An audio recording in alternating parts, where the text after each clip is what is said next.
Ngayong hapon. So, wari kita diri sa babaw sang aton ginobra nga second floor or roof garage.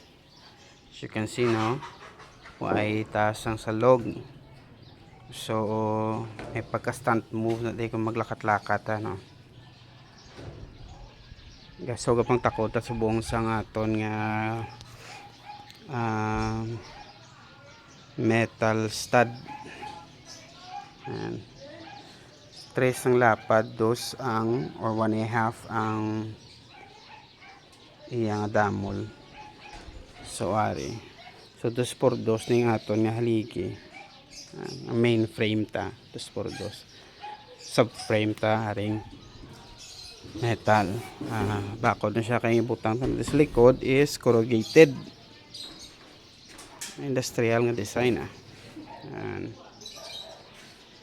So muna siya anay ang plastada tadi. So once mahumanta na ang frame, itakod ta na ito ang wall.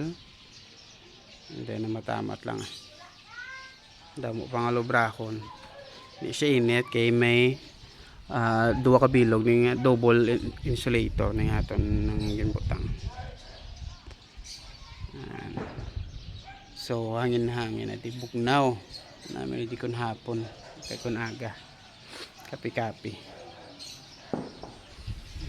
May view ka pa sa sunset. Ayos